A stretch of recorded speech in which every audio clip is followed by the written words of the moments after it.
Hi friends, welcome to PSC beginners. അപ്പോൾ നമ്മുടെ ഇന്നത്തെ SCERT ക്ലാസ്സിലെ വൻകരകളും സമുദ്രങ്ങളും എന്നതിലെ മൂന്നാമത്തെ ക്ലാസ്സാണിത്. ഇനി നമ്മൾ ഇതിൽ ഒരു ഭാഗം കൂടി നോക്കാനുള്ളൂ. അത് സമുദ്രങ്ങളെക്കുറിച്ചുള്ള ഭാഗമാണ്. അപ്പോൾ നമുക്ക് ക്ലാസ്സിലേക്ക് കടക്കാം. അപ്പോൾ ഇനി നമുക്ക് നോക്കാനുള്ളത് എന്തിനെക്കുറിച്ചാണ്? സമുദ്രങ്ങളെക്കുറിച്ചാണ്. അതിനു മുമ്പ് എന്താണ് കടൽ? ഭാഗികമായി കരകളാൽ ചുറ്റപ്പെട്ട സമുദ്ര ഭാഗങ്ങളെയാണ് കടലുകൾ എന്ന് പറയുന്നത്. എന്താണ്? ഭാഗികമായി കരകളാൽ ചുറ്റപ്പെട്ട സമുദ്ര ഭാഗങ്ങളാണ് കടലുകൾ എന്ന് പറയുന്നത്. പരസ്പരം ചേർന്ന് സ്ഥിതി ചെയ്യുന്ന സമുദ്രങ്ങൾക്കെല്ലാം കൂടി പറയുന്ന പേരാണ് ലോക മഹാസമുദ്രം എന്ന് പറയുന്നത്. സമുദ്രങ്ങളെല്ലാം പരസ്പരം ചേർന്നാണ് സ്ഥിതി ചെയ്യുന്നത്. ഒരു ഗ്ലോബിൽ എടുത്ത് നോക്കിയാൽ നമുക്ക് മനസ്സിലാവും അല്ലേ?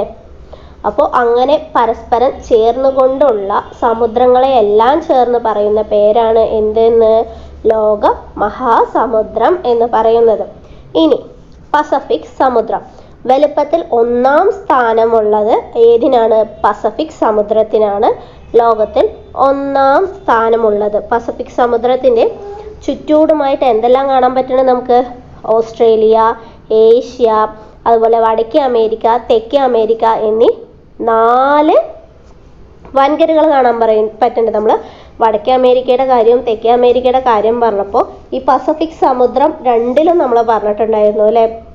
പസഫിക് സമുദ്രത്തിനും അറ്റ്ലാന്റിക് സമുദ്രത്തിനും ഇടയിലായിട്ടാണ് ഈ വടക്കേ അമേരിക്കയും തെക്കേ അമേരിക്കയും ഉള്ളത് എന്ന് നമ്മൾ പറഞ്ഞിട്ടുണ്ടായിരുന്നു. അപ്പോൾ ഈ പസഫിക് സമുദ്രത്തിന് ചുറ്റുമായിട്ടാണ് ഓസ്ട്രേലിയ, ഏഷ്യ, വടക്കേ അമേരിക്ക, തെക്കേ അമേരിക്ക എന്നിവയെല്ലാം ഉള്ളത്. വലുപ്പത്തിൽ 1-ാം സ്ഥാനമുള്ള സമുദ്രം കൂടിയാണ് എന്ത് എന്ന് പറയുന്നത്?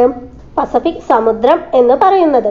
ഏറ്റവും കൂടുതൽ ദ്വീപുകൾ കാണപ്പെടുന്നത് ഈ സമുദ്രത്തിലാണ്. അപ്പോൾ ഏറ്റവും വലിയ സമുദ്രമായ പസഫിക് സമുദ്രത്തിലാണ് ഏറ്റവും കൂടുതൽ ദ്വീപുകൾ കാണപ്പെടുന്നത്. പസഫിക് സമുദ്രത്തിലെ ചലഞ്ചർ ഗർത്തമാണ് ലോകത്തിലെ ഏറ്റവും ആഴം കൂടിയ ഭാഗം എന്ന് പറയുന്നത്. ലോകത്ത് ഏറ്റവും കൂടുതൽ മത്സ്യബന്ധനം നടക്കുന്നത് പസഫിക് സമുദ്രത്തിലാണ്. പസഫിക് സമുദ്രം ധാതു സമ്പന്നമാണ്. അപ്പൊ പസഫിക് സമുദ്രത്തിനെ കുറിച്ച് എന്ത് പറഞ്ഞു? പസഫിക് സമുദ്രത്തിലാണ് എന്തുള്ളത്? ചലഞ്ചർ ഗർത്തം. ആ ചലഞ്ചർ ഗർത്തമാണ് ലോകത്തിലെ ഏറ്റവും ആഴം കൂടിയ ഭാഗം. ലോകത്തിലെ ഏറ്റവും ആഴം കൂടിയ ഭാഗം ചോദിക്കുകയെന്ന് പറഞ്ഞാൽ അത് ചലഞ്ചർ ഗർത്തമാണ്. ഏറ്റവും കൂടുതൽ മത്സ്യബന്ധനം നടക്കുന്നതും ഈ പസഫിക് സമുദ്രത്തിൽ തന്നെയാണ്. പസഫിക് സമുദ്രം ധാതു സമ്പന്നമാണ്. പസഫിക് സമുദ്രത്തിന്റെ വലുപ്പം. പസഫിക് സമുദ്രവും അതിനോട് ചേർന്ന് സ്ഥിതി ചെയ്യുന്ന കടലുകളും ചേർന്നാൽ ഭൂമിയുടെ ആകെ വിസ്തൃതിയുടെ 1/3 ഭാഗത്തോളം വരും. എല്ലാ വൻകരകളും ചേർന്നാലുള്ള ആകെ വലുപ്പത്താൽ കൂടുതൽ. അപ്പൊ പസഫിക് സമുദ്രത്തിന്റെ വലുപ്പം എന്ന് പറയുന്നത് നമ്മുടെ എല്ലാ വൻകരകളും ചേർന്നാലുള്ള വലുപ്പത്തേക്കാൾ കൂടുതലാണ്. മൊത്തം ഭൂമിയുടെ 1/3 ഭാഗം വലുപ്പമാണ് ഈ പസഫിക് സമുദ്രത്തിന് ഉള്ളത്. മഹാസമുദ്രങ്ങളിൽ ഏറ്റവും ആഴമേറിയ സമുദ്രമാണ് പസഫിക് സമുദ്രം എന്ന് പറയുന്നത്. അതുകൊണ്ട് തന്നെ ഏറ്റവും ജലം ഉൾക്കൊള്ളുന്ന സമുദ്രം ചോദിച്ചാലും അത് പസഫിക് സമുദ്രം തന്നെയാണ്. ഏറ്റവും കൂടുതൽ ദ്വീപുകളുള്ള സമുദ്രവും പസഫിക് സമുദ്രമാണ്. ഏറ്റവും കൂടുതൽ അഗ്നിപർവ്വതങ്ങൾ കാണപ്പെടുന്ന സമുദ്രം ഏതെന്ന് ചോദിച്ചാൽ അതും പസഫിക് സമുദ്രം തന്നെയാണ്. ഏറ്റവും കൂടുതൽ അഗ്നിപർവ്വതങ്ങൾ കാണപ്പെടുന്ന സമുദ്രവും പസഫിക് സമുദ്രം തന്നെയാണ്. ഇംഗ്ലീഷ് ഭാഷയിലെ പാസീവ് എന്ന പദത്തിൽ നിന്നാണ് പസഫിക് എന്ന പേര് വന്നത്. ഏത് പദത്തിൽ നിന്നാണ്? പാസീവ് എന്ന പദത്തിൽ നിന്നാണ് പസഫിക് എന്ന പേര് വന്നത്. പസഫിക് സമുദ്രത്തിന്റെ വിസ്തൃതി എന്ന് പറയുന്നത് 165.2 ലക്ഷം ചതുരശ്ര കിലോമീറ്റർ ആണ്. പസഫിക് സമുദ്രത്തിന്റെ വിസ്തൃതി ലോകത്തിന്റെ ആകെ വിസ്തൃതിയുടെ 1/3 ഭാഗം വരും. അത് നമ്മൾ ടെക്സ്റ്റ് ബുക്കിൽ പറഞ്ഞിട്ടുണ്ടായിരുന്നു. പസഫിക് സമുദ്രത്തിന്റെ ശരാശരി ആഴം 4280 മീറ്റർ ആണ്. എത്രയാണ്? 4280 മീറ്റർ ആണ്. ഇതൊന്നും നമുക്ക് ടെക്സ്റ്റ് ബുക്കിൽ പറയാത്തതുകൊണ്ടാണ് നമ്മൾ എക്സ്ട്രാ പറയുന്നത്. ലോകത്തിൽ ഏറ്റവും അധികം അഗ്നിപർവ്വത സ്ഫോടനങ്ങളും ഭൂകമ്പങ്ങളും ഉണ്ടാകുന്ന മേഖലയായ റിംഗ് ഓഫ് ഫയർ കാണപ്പെടുന്നത് പസഫിക് സമുദ്രത്തിലാണ്. അപ്പോൾ ഏറ്റവും കൂടുതൽ അഗ്നിപർവ്വതങ്ങൾ കാണപ്പെടുന്ന സമുദ്രം ചോദിച്ചാൽ അതേതാണ്? പസഫിക് സമുദ്രമാണ്. ഏറ്റവും വലിയ സമുദ്രമായ പസഫിക് സമുദ്രത്തിൽ തന്നെയാണ് ഏറ്റവും കൂടുതൽ അഗ്നിപർവ്വതങ്ങളും ഉള്ളത്. അങ്ങനെ ഏറ്റവും കൂടുതൽ അഗ്നിപർവ്വത സ്ഫോടനങ്ങളും ഭൂകമ്പങ്ങളും ഉണ്ടാകുന്ന മേഖലയായ റിംഗ് ഓഫ് ഫയർ കാണപ്പെടുന്നത് പസഫിക് സമുദ്രത്തിലാണ്. ഇനി നമ്മൾ പറഞ്ഞു ഏറ്റവും ആഴമേറിയ ഭാഗമാണ് മരിയാന ട്രെഞ്ച് എന്ന് പറഞ്ഞു. ഗോം, മരിയാന എന്നീ ദ്വീപുകൾക്കിടയിലാണ് ഈ മരിയാന ട്രെഞ്ച് സ്ഥിതി ചെയ്യുന്നത്. പസഫിക്കിലെ ഏറ്റവും ആഴമുള്ള ഭാഗമാണ് ചലഞ്ചർ ഗർത്തം. ഗോം, മരിയാന എന്നീ ദ്വീപുകൾക്കിടയിലാണ് മരിയാന ട്രെഞ്ച് സ്ഥിതി ചെയ്യുന്നത്. പസഫിക്കിലെ ഏറ്റവും ആഴമുള്ള ഭാഗമാണ് ചലഞ്ചർ ഗർത്തം. ചലഞ്ചർ ഗർത്തത്തിന്റെ ആഴം 11,033 മീറ്റർ ആണ്. ചലഞ്ചർ ഗർത്തം ആദ്യമായി കണ്ടെത്തിയത് ബ്രിട്ടീഷ് നാവിക ഗവേഷണ കപ്പലായ HMS ചലഞ്ചർ ആണ്. അപ്പോൾ ചലഞ്ചർ ഗർത്തം ചലഞ്ചർ കണ്ടെത്തി 1951. ചലഞ്ചർ ഗർത്തത്തിൽ ആദ്യമായി എത്തിയ ഗവേഷകൻ ജാക്കിസ് പിക്കാർഡും ലോർഡ് വാൽസുമാണ്. ചലഞ്ചർ ഗർത്തത്തിലേക്ക് ഒറ്റയ്ക്ക് യാത്ര ചെയ്ത ആദ്യ മനുഷ്യനാണ് ജെയിംസ് കാമറൂൺ എന്ന് പറയുന്നത്. ജെയിംസ് കാമറൂനെ ചലഞ്ചർ ഗർത്തത്തിൽ എത്തിച്ച അന്തർവാഹിനിയാണ് ഡീപ് സീ ചലഞ്ചർ എന്ന് പറയുന്നത്. ചലഞ്ചറുമായി ബന്ധപ്പെട്ട് വരുന്ന പേരുകളിലെല്ലാം ചലഞ്ചർ ഉണ്ട് എന്ന് ഓർത്തു വയ്ക്കുക. അമേരിക്കയുടെ 50ാമത്തെ സംസ്ഥാനമായ ഹവായ് സ്ഥിതി ചെയ്യുന്നത് ഉത്തര പസഫിക്കിലാണ്. ഹവായ് എവിടെ സ്ഥിതി ചെയ്യുന്നത്? ഉത്തര പസഫിക്കിലാണ്. അപ്പോൾ അമേരിക്കയിൽ എത്ര സംസ്ഥാനങ്ങളുണ്ട് എന്നാണ് നമ്മൾ പറഞ്ഞത്? 50 സംസ്ഥാനങ്ങളുണ്ട് എന്നാണ് പറഞ്ഞത് അല്ലേ. ആ 50ാമത്തെ സംസ്ഥാനങ്ങളായ ഹവായ് സ്ഥിതി ചെയ്യുന്നത് ഉത്തര പസഫിക്കിലാണ്. ഇത് ഹവായ് 50 സംസ്ഥാനങ്ങളാണ് ഉള്ളത് എന്നുള്ളതൊക്കെ നമ്മൾ വൻകരകൾ പഠിച്ചപ്പോൾ പറഞ്ഞിട്ടുണ്ടായിരുന്നു. പസഫിക് സമുദ്രം കണ്ടെത്തിയത് വാസ്കോ ന്യൂനസ് ബെൽബോവയാണ് പസഫിക് സമുദ്രം കണ്ടെത്തിയത്. പസഫിക് സമുദ്രത്തിന് ശാന്തസമുദ്രം എന്ന പേര് നൽകിയ വ്യക്തി ഫെർഡിനാൻഡ് മെഗല്ലനാണ്. അപ്പോൾ പസഫിക് സമുദ്രത്തെക്കുറിച്ച് ചോദിച്ചാൽ ഏറ്റവും വലിയ സമുദ്രം, ഏറ്റവും ജലം കൂടുതലുള്ള സമുദ്രം, ഏറ്റവും കൂടുതൽ അഗ്നിപർവ്വതം കാണപ്പെടുന്ന സമുദ്രം, ആ റിംഗ് ഓഫ് ഫയർ, ഏറ്റവും അഗ്നിപർവ്വതം ഭൂകമ്പം ഉണ്ടാകുന്ന ആ മേഖലയായ റിംഗ് ഓഫ് ഫയർ കാണപ്പെടുന്ന ഭാഗം, ലോകത്തിലെ ഭൂമിയിലെ 1/3 ഭാഗം കണക്ക് വരുത്തിയ 1/3 ഭാഗം ഉണ്ടാവും. ഏറ്റവും ആഴമേറിയ ഭാഗം, ലോകത്തിലെ തന്നെ ഏറ്റവും ആഴമേറിയ ഭാഗമായ ചലഞ്ചർ ഗർത്തമുള്ളത് എവിടെയാണ്? ഈ പസഫിക്കിലാണ്. അതുപോലെ മരിയാന ട്രെഞ്ച് സ്ഥിതി ചെയ്യുന്നതും ഈ പസഫിക്കിലാണ് എന്ന് ഓർത്തു വയ്ക്കുക. അടുത്തത് അറ്റ്ലാന്റിക് സമുദ്രം. വലുപ്പത്തിൽ 2ാം സ്ഥാനമാണ് അറ്റ്ലാന്റിക് സമുദ്രത്തിനുള്ളത്. ലോകത്തിലെ ഏറ്റവും പ്രധാനപ്പെട്ട മത്സ്യബന്ധന കേന്ദ്രങ്ങളിലൊന്നായ ഗ്രാൻഡ് ബാങ്ക്സ് ഈ സമുദ്രത്തിലാണ്. അറ്റ്ലാന്റിക് സമുദ്രത്തിന്റെ വടക്കുഭാഗത്തിന് ലോകത്തിലെ ഏറ്റവും തിരക്കേറിയ സമുദ്രപാത എന്ന വിശേഷണവുമുണ്ട്. അപ്പോൾ വലുപ്പത്തിൽ 2ാം സ്ഥാനമുള്ള സമുദ്രം ഏതാണെന്ന് ചോദിച്ചാൽ അത് അറ്റ്ലാന്റിക് സമുദ്രങ്ങളാണ്. അറ്റ്ലാന്റിക് സമുദ്രത്തിലാണ് ലോകത്തിലെ ഏറ്റവും പ്രധാനപ്പെട്ട മത്സ്യബന്ധന കേന്ദ്രങ്ങളിലൊന്നായ ഗ്രാൻഡ് ബാങ്ക്സ് ഉള്ളത്. അപ്പോൾ ആ അറ്റ്ലാന്റിക് സമുദ്രത്തെ ചുറ്റിയിട്ടാണ് വടക്കേ അമേരിക്ക, തെക്കേ അമേരിക്ക, ആഫ്രിക്ക, യൂറോപ്പ് എന്നിവയുള്ളത്. ഏതൊക്കെയാണ്?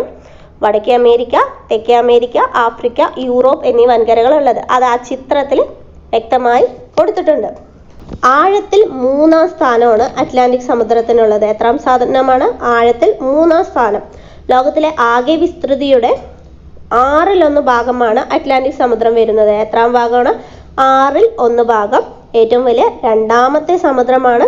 ഗ്രീനിച്ച് രേഖയും ഭൂമധ്യരേഖയും സംഗമിക്കുന്ന സമുദ്രം കൂടിയാണ് എന്ന് പറയുന്നത് അറ്റ്ലാന്റിക് സമുദ്രം എന്ന് പറയുന്നത്. അറ്റ്ലാന്റിക് സമുദ്രത്തിലെ ഏറ്റവും ആഴമുള്ള ഭാഗമാണ് പ്യൂർട്ടോറിക്ക ട്രെഞ്ചിലെ മിൽവോക്കി ഡീപ്പ് എന്ന് പറയുന്നത്. ഇതിൻ്റെ ആഴം 8648 മീറ്റർ ആണ്. നമ്മൾ നേരത്തെ ചലഞ്ചർ ഗർത്തത്തിൻ്റെ ആഴം എത്ര എന്ന് പറഞ്ഞത്? 11,033 എന്നാണ് പറഞ്ഞത്. ഇതിൻ്റെ ആഴം പൂർട്ടോറിക്ക ട്രെഞ്ചിൻ്റെ ആഴം വരുന്നത് 8648 മീറ്റർ ആണ്. ലോകത്തിലെ ഏറ്റവും വലിയ നദിയായ ആമസോൺ പതിക്കുന്നത് അറ്റ്ലാന്റിക് സമുദ്രത്തിലാണ്. ഏറ്റവും വലിയ നദിയായ ആമസോൺ പതിക്കുന്നത് എവിടെയാണ്? ഈ അറ്റ്ലാന്റിക് സമുദ്രത്തിലാണ്. നെയിൽ നദി പതിക്കുന്നത് മെഡിറ്ററേനിയൻ കടലിലാണ് കേട്ടോ. നീളം കൂടിയ നദിയാണ് നെയിൽ നദി. അപ്പോൾ അത് മറന്നു പോകരുത്. ഏറ്റവും വലിയ നദി ചോദിക്കുമ്പോൾ ആമസോണും, നീളം കൂടിയ നദി ചോദിക്കുമ്പോൾ അത് നെയിലാണ്. അറ്റ്ലാന്റിക് സമുദ്രത്തിലെ ത്രികോണ പ്രദേശമാണ് ബർമുഡ ട്രയാങ്കിൾ എന്ന് പറയുന്നത്. എന്താണ് ബർമുഡ ട്രയാങ്കിൾ എന്ന് പറയുന്നത്? ഇത് ത്രികോണാകൃതിയിലുള്ള ജലഭാഗമാണ്. ഇത് ഭൂമിയിലെ ഏറ്റവും കാന്തശക്തി കൂടിയ പ്രദേശങ്ങളിൽ ഒന്നുകൂടിയാണ് ഈ ബർമുഡ ട്രയാങ്കിൾ എന്ന് പറയുന്നത്. വടക്ക് പടിഞ്ഞാറൻ അറ്റ്ലാന്റിക്കിൽ പ്യൂർട്ടോറിക്കോ, മിയാമി, ബർമുഡ ദ്വീപുകൾക്കിടയിലാണ് ഈ ത്രികോണാകൃതിയിലുള്ള ഭാഗമായ ബർമുഡ ട്രയാങ്കിൾ കാണപ്പെടുന്നത്. അറ്റ്ലാന്റിക് സമുദ്രത്തിൽ തന്നെയാണ് സെന്റ് ഹെലേന ദ്വീപും സ്ഥിതി ചെയ്യുന്നത്. ലോകത്തിലെ ഏറ്റവും വലിയ പർവ്വതനിരയായ മിഡ് അറ്റ്ലാന്റിക് റിഡ്ജ് സ്ഥിതി ചെയ്യുന്നതും അറ്റ്ലാന്റിക് സമുദ്രത്തിലാണ്. ഏറ്റവും തിരക്കേറിയ സമുദ്രപാത ചോദിച്ചാലും അത് നോർത്ത് അറ്റ്ലാന്റിക് പാതയാണ്. അത് നമ്മൾ ടെക്സ്റ്റ് ബുക്കിൽ പറഞ്ഞിട്ടുണ്ടായിരുന്നു അല്ലേ. ടൈറ്റാനിക് കപ്പൽ ദുരന്തം നടന്നതും ഈ അറ്റ്ലാന്റിക് സമുദ്രത്തിൽ തന്നെയാണ്. 1912 ഏപ്രിൽ 14 ആ ദുരന്തം നടന്നത്. ഇന്ത്യൻ മഹാസമുദ്രം വലിപ്പത്തിൽ 3-ാം സ്ഥാനമുള്ള ഈ സമുദ്രത്തിന് ഒരു രാജ്യത്തിന്റെ പേരിൽ അറിയപ്പെടുന്ന സമുദ്രം എന്ന വിശേഷണം കൂടിയുണ്ട്. നമ്മുടെ ഇന്ത്യൻ മഹാസമുദ്രത്തിന് വലിപ്പത്തിൽ 3-ാം സ്ഥാനമാണുള്ളത്, ഒരു രാജ്യത്തിന്റെ പേരിൽ അറിയപ്പെടുന്നു എന്ന വിശേഷണം കൂടി ഇതിനുണ്ട്. ഇതിന്റെ ഭാഗങ്ങളാണ് അറബിക്കടലും ബംഗാൾ ഉൾക്കടലും. അറബിക്കടലും ബംഗാൾ ഉൾക്കടലും. ഇന്ത്യൻ മഹാസമുദ്രത്തിന്റെ മേലെയായിട്ട് വടക്ക് ഭാഗത്തായിട്ട് നമുക്ക് ആ പിക്ചറിൽ നോക്കിയാൽ കാണാം ഏഷ്യ കണ്ട്. അതുപോലെ ആഫ്രിക്കയും ഓസ്ട്രേലിയയും ആണ് ഇന്ത്യൻ മഹാസമുദ്രത്തിന് ചുറ്റുമായുള്ള വൻകരകൾ എന്ന് പറയുന്നത്. അടുത്തത് പവിഴപ്പുറ്റുകൾ. പവിഴപ്പുറ്റുകൾ ഇന്ത്യൻ മഹാസമുദ്രത്തിലെ ഒരു പ്രധാന പ്രത്യേകതയാണ്. ഉഷ്ണമേഖലാ സമുദ്രങ്ങളിൽ കാണപ്പെടുന്ന കോറൽ പോളിപ്പുകൾ എന്ന സമുദ്രജീവിയുടെ മൃതാവശിഷ്ടങ്ങൾ അടിഞ്ഞുകൂടിയാണ് പവിഴപ്പുറ്റുകൾ രൂപം കൊള്ളുന്നത്. അറബിക്കടലിലെ ലക്ഷദ്വീപ സമൂഹത്തിൽ അധികവും പവിഴപ്പുറ്റുകളാണ് ഉള്ളത്. അപ്പോൾ നമ്മൾ ആദ്യത്തെ സമുദ്രം പസഫിക്, രണ്ടാമത് അറ്റ്ലാന്റിക്. വലുപ്പത്തിൽ ഫസ്റ്റ് പസഫിക്, രണ്ടാമത് അറ്റ്ലാന്റിക്, തേർഡ് വരുന്നത് നമ്മുടെ ഇന്ത്യൻ മഹാസമുദ്രമാണ്. ഒരു രാജ്യത്തിന്റെ നമ്മുടെ ഇന്ത്യയുടെ പേരിൽ അറിയപ്പെടുന്ന സമുദ്രമാണ് ഇന്ത്യൻ മഹാസമുദ്രം എന്ന് പറയുന്നത്. പസഫിക് സമുദ്രത്തിലെ ആഴമേറിയ ഭാഗമായ ചലഞ്ചർ ഗർത്തം പറഞ്ഞു. അറ്റ്ലാന്റിക് സമുദ്രത്തിലെ ആഴമുള്ള ഭാഗമായ പൂർട്ടോറിക്ക ട്രെഞ്ചിനെ കുറിച്ച് പറഞ്ഞു. അപ്പം നമ്മുടെ ഇന്ത്യൻ മഹാസമുദ്രത്തിലെ ഏറ്റവും ആഴമേറിയ ഭാഗം ഏതാണ്? ഡയമൻറ്റീന കിടങ്ങ്, ജാവ ട്രെഞ്ച് എന്ന് പറയുന്നതാണ് ഇന്ത്യൻ മഹാസമുദ്രത്തിലെ ഏറ്റവും ആഴമേറിയ ഭാഗം എന്ന് പറയുന്നത്. ഇന്ത്യൻ മഹാസമുദ്രത്തിൽ സ്ഥിതി ചെയ്യുന്ന ഇന്തോനേഷ്യൻ ദ്വീപുകളാണ് ജാവ, സുമാത്ര എന്ന് പറയുന്നത്. ജാവ, സുമാത്ര എന്ന് പറയുന്നത് ഇന്ത്യക്കും അറേബ്യൻ ഉപദ്വീപിനും ഇടയിൽ കിടക്കുന്ന ഇന്ത്യൻ മഹാസമുദ്രത്തിന്റെ ഭാഗമാണ് അറബിക് കടൽ എന്ന് പറയുന്നത്. ഇന്ത്യക്കും അറേബ്യൻ ഉപദ്വീപിനും ഇടയിൽ കിടക്കുന്ന ഇന്ത്യൻ മഹാസമുദ്രത്തിന്റെ ഭാഗമാണ് അറബിക്കടൽ എന്ന് പറഞ്ഞു. നമ്മൾ നേരത്തെ മഹാസമുദ്രത്തിന്റെ കരയോട് ചേർന്ന് വൻകരയോട് ചേർന്നുള്ള ഭാഗങ്ങളെയാണ് കടൽ എന്ന് പറയാ എന്ന് നമ്മൾ പഠിച്ചിട്ടുണ്ടായിരുന്നു. അറേബ്യൻ ഉപദ്വീപിനും വടക്കേ ആഫ്രിക്കയിലേക്ക് ഉള്ളിലേക്ക് കയറി കിടക്കുന്ന ഇടുങ്ങിയ കടലാണ് ചെങ്കടൽ എന്ന് പറയുന്നത്. എന്താണ് ചെങ്കടൽ? വാട്ടർ ഗർത്തം കാണപ്പെടുന്നത് നമ്മുടെ ഇന്ത്യൻ മഹാസമുദ്രത്തിലാണ്. Gulf of Aden, Gulf of Oman, Persian Gulf എന്നിവ സ്ഥിതി ചെയ്യുന്നത് ഇന്ത്യൻ മഹാസമുദ്രത്തിലാണ്. ഇനി നമുക്ക് ആർട്ടിക് സമുദ്രത്തെക്കുറിച്ചും അന്റാർട്ടിക് സമുദ്രത്തെക്കുറിച്ചും കൂടി നോക്കാനുണ്ട്. നമ്മൾ 3 സമുദ്രങ്ങൾ പറഞ്ഞു, ഇനി 2 സമുദ്രങ്ങൾ കൂടി. അന്റാർട്ടിക്ക വൻകരയോട് സ്ഥിതി ചെയ്യുന്ന സമുദ്രമാണ് അന്റാർട്ടിക്ക സമുദ്രം. വളരെയേറെ തണുപ്പുള്ള പ്രദേശമായതിനാൽ ഈ സമുദ്രത്തിന്റെ ഉപരിഭാഗം ഏകദേശം പൂർണ്ണമായും തണുത്തുറഞ്ഞ അവസ്ഥയിലാണുള്ളത്. ഈ സമുദ്രത്തിന്റെ അടിത്തട്ടിൽ ധാരാളം നിക്ഷേപങ്ങൾ ഉണ്ടെന്ന് കരുതപ്പെടുന്നു. ധാരാളം മത്സ്യസമ്പത്തും ഈ സമുദ്രത്തിലുണ്ട്. ഏത് സമുദ്രത്തിൽ? അന്റാർട്ടിക് സമുദ്രത്തിൽ.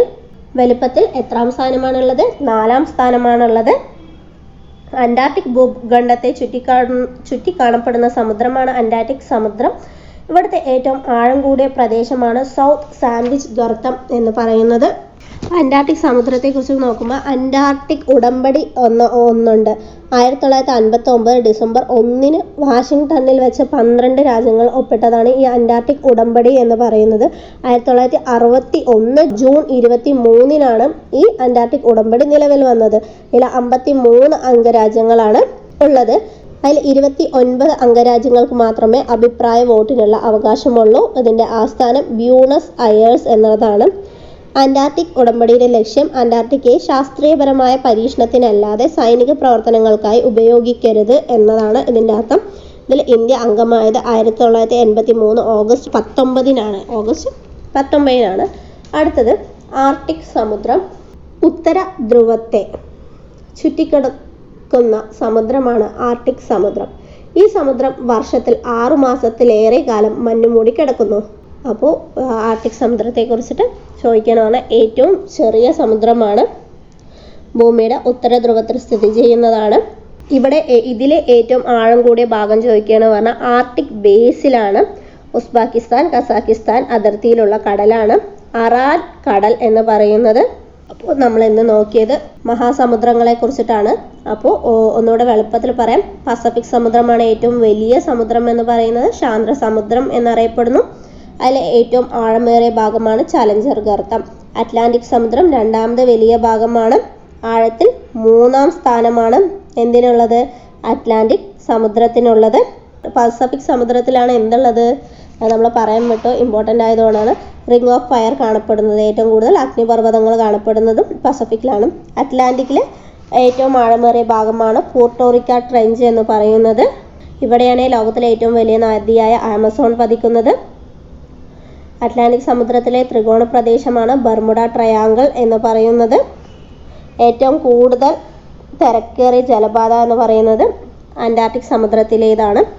പിന്നീട് 3-ാമത് വലിയ സമുദ്രമാണ് ഇന്ത്യൻ മഹാസമുദ്രം. ഒരു രാജ്യത്തിൻ്റെ പേരിൽ അറിയപ്പെടുന്നതാണ്. അവിടുത്തെ ഏറ്റവും ആഴമേറിയ ഭാഗമാണ് ഡയമൻറ്റീന കിടങ്ങ് എന്ന് പറയുന്നത്. ജാവ ട്രെഞ്ച് എന്ന് പറയുന്നത് വാട്ടർ ഗർത്തം കാണപ്പെടുന്നത് നമ്മുടെ ഇന്ത്യൻ മഹാസമുദ്രത്തിലാണ്.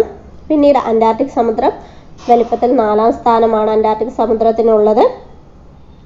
അന്റാർട്ടിക് ഭൂഖണ്ഡത്തെ ചുറ്റി കാണപ്പെടുന്ന സമുദ്രമാണിത്. ഏറ്റവും ആഴം കൂടിയ പ്രദേശമാണ് സൗത്ത് സാൻഡ്വിച്ച് ഗർത്തം എന്ന് പറയുന്നത്. ഏറ്റവും ചെറിയ സമുദ്രമാണ് ആർട്ടിക് സമുദ്രം. ഭൂമിയുടെ ഉത്തര ധ്രുവത്തിൽ സ്ഥിതി ചെയ്യുന്ന സമുദ്രമാണിത്. അവിടുത്തെ ആഴം കൂടിയ ഭാഗമാണ് ആർട്ടിക് ബേസിൽ എന്ന് പറയുന്നത്. 6 മാസത്തോളം അവിടെ എന്താണ് മഞ്ഞു മൂടി കിടക്കുകയാണ് ചെയ്യുന്നത്. ഇവിടെ ആ കടല്. അന്താരാഷ്ട്ര സമുദ്ര ദിനം ഏതാണ്? ജൂൺ 8 അന്താരാഷ്ട്ര സമുദ്ര ദിനം. അന്താരാഷ്ട്ര സമുദ്ര ദിനം വരുന്നത് ജൂൺ 8 അന്താരാഷ്ട്ര സമുദ്ര ദിനം. അതിനെക്കുറിച്ചുള്ള പഠനം, അന്താരാഷ്ട്ര സമുദ്ര ദിനത്തെക്കുറിച്ച് സമുദ്രങ്ങളെക്കുറിച്ചുള്ള പഠനമാണ് ഓഷ്യാനോഗ്രാഫി എന്ന് പറയുന്നത്. ഭൂമിയിലെ ജലസ്രോതസ്സുകളിൽ ഏറ്റവും പ്രധാനപ്പെട്ടവയാണ് സമുദ്രങ്ങൾ എന്ന് പറയുന്നത്. സമുദ്രങ്ങൾ ഏത് മഹാസമുദ്രത്തിൽ നിന്നാണ് ഉടലെടുത്തത് എന്ന് ചോദിച്ചാൽ പന്തലാസയിൽ നിന്നാണ്. ഏതിൽ നിന്നാണ് ഉടലെടുത്തത്? പന്തലാസയിൽ നിന്നാണ് ഉടലെടുത്തത്. ഭൂമിയുടെ ഉപരിതലത്തിൽ 71% ജലമാണ്. നമ്മൾ പസഫിക് സമുദ്രം പറഞ്ഞില്ലേ, 1/3 ഭാഗം എന്താണെന്നാണ് പറഞ്ഞത്? പസഫിക് സമുദ്രം തന്നെ ഉണ്ട് എന്ന് പറഞ്ഞു അല്ലേ. സമുദ്രത്തിൻ്റെ ജലത്തിൻ്റെ ശരാശരി ഊഷ്മാവ് എന്ന് പറയുന്നത് 17 ഡിഗ്രി സെൽഷ്യസ് ആണ്. സമുദ്രത്തിൻ്റെ ദൂരം അളക്കുന്ന യൂണിറ്റാണ് നോട്ടിക്കൽ മൈൽ എന്ന് പറയുന്നത്. നോട്ടിക്കൽ മൈൽ എന്ന് പറയുന്നത് എന്താണ്? സമുദ്രത്തിൻ്റെ ദൂരം അളക്കുന്ന യൂണിറ്റാണ്. സമുദ്രത്തിൻ്റെ ആഴം അളക്കുന്ന യൂണിറ്റാണ് ഫാത്തം എന്ന് പറയുന്നത്. ഒരു ഫാത്തം എന്ന് പറഞ്ഞാൽ 6 അടിയാണ്. ഒരു ഫാത്തം എന്ന് പറഞ്ഞാൽ എത്രയാണ്? 6 അടിയാണ്. കപ്പലുകളുടെ വേഗത അളക്കുന്ന യൂണിറ്റാണ് നോട്ട് എന്ന് പറയുന്നത്. നോട്ട് എന്ന് പറയുന്നത് എന്താണ്? കപ്പലുകളുടെ വേഗം അളക്കുന്ന യൂണിറ്റാണ്. ഒരു നോട്ട് എന്ന് പറഞ്ഞാൽ 1.852 km/h ആണ്. സമുദ്രത്തിൻ്റെ ആഴം അളക്കാൻ ഉപയോഗിക്കുന്ന ഉപകരണങ്ങളാണ് എക്കോ സൗണ്ടർ, ഫാത്തോമീറ്റർ, സോണാർ എന്നിവ. ഏതൊക്കെയാണ്? എക്കോ സൗണ്ടർ, ഫാത്തോമീറ്റർ, സോണാർ എന്നിവ സമുദ്രത്തിൻ്റെ ആഴം അളക്കാൻ ഉപയോഗിക്കുന്ന ഉപകരണങ്ങളാണ്. ഏറ്റവും വലിയ പവിഴപ്പുറ്റ് ചോദിക്കുകയെന്ന് പറഞ്ഞാൽ ഓസ്ട്രേലിയത്തെ ഗ്രേറ്റ് ബാരിയർ റീഫാണ്. അപ്പോൾ ഇമ്പോർട്ടൻ്റ് ആയത് സമുദ്രത്തിലെ ദൂരം അളക്കുന്ന യൂണിറ്റ് നോട്ടിക്കൽ മൈൽ, സമുദ്രത്തിലെ ആഴം അളക്കുന്ന യൂണിറ്റ് ഫാത്തം, കപ്പലുകളുടെ വേഗത അളക്കുന്ന യൂണിറ്റ് നോട്ട്, സമുദ്രത്തിൻ്റെ ആഴം അളക്കാൻ ഉപയോഗിക്കുന്ന ഉപകരണം എക്കോ സൗണ്ടർ, ഫാത്തോമീറ്റർ, സോണാർ എന്നിവയാണ്. സമുദ്രത്തിൽ അടങ്ങിയിരിക്കുന്ന ലവണാംശത്തിൻ്റെ സാന്ദ്രീകരണമാണ് ലവണത്വം എന്നറിയപ്പെടുന്നത്. എന്താണ് ലവണത്വം എന്നറിയപ്പെടുന്നത്? ത്രികോണാകൃതിയിൽ കാണപ്പെടുന്ന സമുദ്രം ഏതാണെന്ന് ചോദിച്ചാൽ അത് പസഫിക് സമുദ്രമാണ്. ത്രികോണാകൃതിയിൽ കാണപ്പെടുന്ന സമുദ്രമാണ് പസഫിക് സമുദ്രം. ഇംഗ്ലീഷ് അക്ഷരമാലയിലെ എസ് ആകൃതിയിൽ കാണപ്പെടുന്ന സമുദ്രമാണ് അറ്റ്ലാന്റിക് സമുദ്രം. ഇംഗ്ലീഷ് അക്ഷരമാലയിലെ ഡി ആകൃതിയിൽ കാണപ്പെടുന്ന സമുദ്രമാണ് ആർട്ടിക് സമുദ്രം. ത്രികോണാകൃതി പസഫിക്. നമ്മൾ അറ്റ്ലാന്റിക്കിൽ പറഞ്ഞപ്പോൾ ബർമുഡ ട്രയാങ്കിളിനെ കുറിച്ച് പറഞ്ഞു, അപ്പോൾ തെറ്റിക്കരുത്. ത്രികോണാകൃതി എന്ന് ചോദിച്ചാൽ പസഫിക് സമുദ്രമാണ്. ഇംഗ്ലീഷ് അക്ഷരമാലയിലെ എസ് ആകൃതിയിലുള്ള സമുദ്രം ചോദിച്ചാലാണ് അത് അറ്റ്ലാന്റിക് സമുദ്രം. ഇംഗ്ലീഷ് അക്ഷരമാലയിലെ ഡി ആകൃതിയിലുള്ള സമുദ്രമാണ് ആർട്ടിക് സമുദ്രം എന്ന് പറയുന്നത്. സമുദ്രജലത്തിൽ ഏറ്റവും കൂടുതൽ അടങ്ങിയിരിക്കുന്ന ലവണമാണ് സോഡിയം ക്ലോറൈഡ് എന്ന് പറയുന്നത്. എന്നാണ് സോഡിയം ക്ലോറൈഡ്. കരയിലെ ഏറ്റവും താഴ്ന്ന ജലാശയമാണ് ചാവുകടൽ. ഏതാണ്? ചാവുകടലാണ് കരയിലെ ഏറ്റവും താഴ്ന്ന ജലാശയം എന്ന് പറയുന്നത് ലവണത്വം ഏറ്റവും കൂടുതലുള്ളതും ഈ ചാവുകടലിലാണ്. അപ്പോൾ ഇതാണ് നമ്മുടെ ഇന്നത്തെ ക്ലാസ് എന്ന് പറയുന്നത്. അപ്പോൾ നിങ്ങൾക്ക് ഇഷ്ടപ്പെട്ട ലൈക്ക് ചെയ്യുക, സബ്സ്ക്രൈബ് ചെയ്യുക. വീണ്ടും പുതിയ ക്ലാസ്സുമായി വരുന്നത് വരെ ഓക്കെ ബൈ.